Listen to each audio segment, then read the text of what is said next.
Is it really your fault? How would you know? Let's consider Maddy.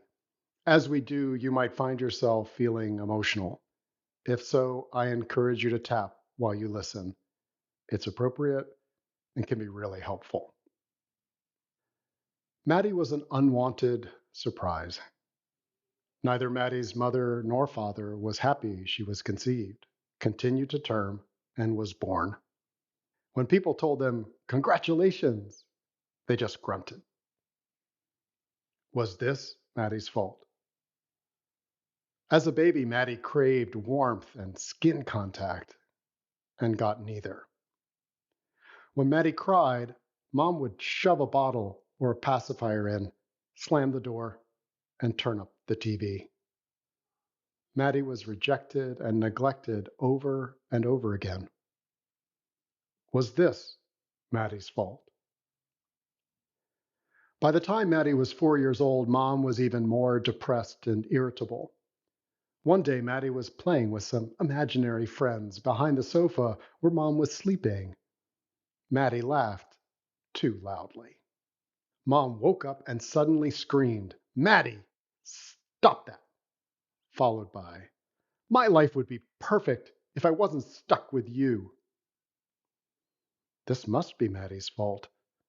I mean, Mom sounds so certain, right? Maddy at 9 was incredibly helpful around the house. Dad had disappeared for a few years, but now he was back, still an alcoholic. But occasionally, Maddy could do things to please him. One of those things was pancakes and bacon in bed. Dad seemed to love Maddy's pancakes and bacon, except after a night of cheap wine mixed with tequila. When Maddy brought Dad his special breakfast in bed that morning, he made a retching sound and looked at Maddy's meal with disgust, saying, "Don't you know I hate this? Get out of here." When Maddy's shaking hands dropped the tray and all the food, Dad added, "Damn it, Maddy, you're as stupid and clumsy as your mother." Since this was all Maddy's fault, Dad said so. Maddy cleaned up every speck without making a sound or complaint. In school, Maddy was an excellent student, doing everything every teacher asked with extra effort. Maddy needed to make sure no one else would ever say, "You're stupid." The stress gave Maddy stomach aches and headaches, enough that they once made Maddy moan in class before a big test. Sent to the clinic, the nurse checked Maddy over and proclaimed, "You're not really sick. Go back to class and stop pretending in order to get out of taking your tests." And the nurse must have been right, since Maddy never moaned, out loud at least, ever again. It was her fault for making such a big deal about a test that she pretended to be sick, don't you think? Maddy found it easy to make friends. When you agree with everything asked of you, it's not hard to find people who want that kind of friend. Maddy was generous, tolerant, and listened intently. Of course, part of what Maddy was doing was making sure nothing wrong was said or done. And it worked, in the sense that these friends were so much nicer than either mom or dad. Yeah, it was difficult when they demanded Maddy shoplift for things they wanted, but that's what you do for your friends, right? As an athlete, Maddy was really clever, creating something called wrestle dancing. It was wrestling without trying to win. The intention was to use each other's body to be able to do moves you couldn't do on your own. Wow! Suddenly, all the in crowd wanted to wrestle dance with Maddy. This made Maddy so proud and happy.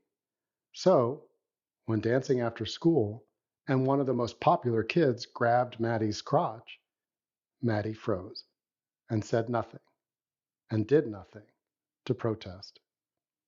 Maddy's friends said that what happened next was all Maddy's fault. Maddy thought so too. But is it true? Through all this, Maddy struggled on the inside far more than anyone could see on the outside. Maddy looked good, well practiced at being generous, pleasing, and agreeable. Even when teased or yelled at, Maddy ended up in a perfect marriage. How do we know it was a perfect marriage? Just ask Maddy's spouse. Maddy's spouse was never to blame and never apologized. Everything was Maddy's fault. They both agreed. Couldn't be more perfect, right? Then one day, Maddy's spouse was waiting impatiently in a restaurant for Maddy to arrive.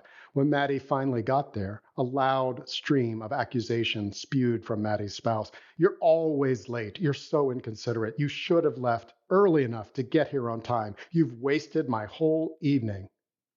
In a huff, Maddy's spouse got up and headed to the bathroom. At the next table was someone who couldn't help but overhear. Were you stuck on the interstate? Yes, Maddy replied softly.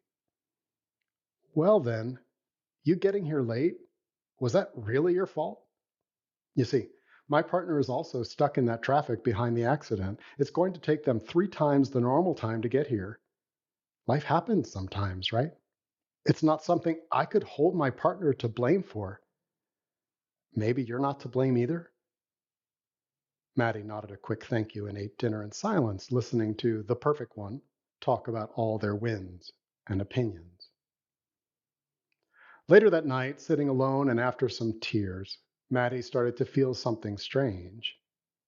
Was it anger? Even rage? You know, Maddy exclaimed out loud, that accident was not my fault. I left in plenty of time, even if the traffic had been much heavier than normal. It was starting to become clearer now. Maddy had accepted the blame for that which really was not Maddy's fault. And here is where I invite us to pause from considering Maddy's emotional world and consider yours. Do any of Maddy's experiences remind you of what has ever happened in your life? If so, please know you're not alone. Tender-hearted people often carry the scars and bruises from blaming and shaming, especially from friends and loved ones and authorities. Lack of safety, respect, and nourishing love affects us deeply. It warps our sense of what is ours and what is theirs and what is the divine's. We end up with an inner critic instead of an inner buddy. I know. It's something I used to constantly struggle with and had to work hard to shift. And it can be shifted. It's uncomfortable. It takes time and support. And together we can gain clarity about what's real and true. And we can discern between that which is ours and that which is theirs and explore ways for our emotions to cultivate connection rather than shame. For example, what is real is that Maddy did not know there was going to be an accident on the interstate. Neither did 1,000 other people. She didn't foresee the future, and neither did anyone else. That's human, real, and the way it was. Maddy's spouse's reaction was in the language of blaming and shaming. While Maddy found that, quote, normal and expected, it isn't the only way someone could react. The accepting attitude of the person at the other table shows us that. Don't you think it's possible that an emotionally aware and kind partner could have greeted Maddy like this? So glad you made it safely, dear heart. I was finding myself worrying and getting jittery and way too anxious. I think I need a moment now that you're here and I know you're safe to go to the bathroom and freshen up. I'll be back in a minute. Can I have a hug when I get back? How do you think it would have felt to Maddy to hear that instead? How would it feel to you? Blaming and shaming and criticizing is normal, typical. We expect it. Most of us do it to ourselves before anyone else gets the chance. If we are all going to get to experience emotional freedom, this is an area where change is essential. I'm asking you to join me in exploring this, how fault plays in your relationships to yourself and others. It can start with simply and openly considering, how would I know who, if anyone, is really at fault here? And is that what is really important here? And one last thing. It's so much a part of our culture, this fault finding compulsion. Today, I sort of see it like people going to the compost pile for the ingredients to make dinner, rather than opening the refrigerator that is full of fresh and yummy possibilities. And yes, I've cooked and eaten more than my share of burnt, rotting compost. We can do better than that together. Until next time, I'm Rick at Thriving Now.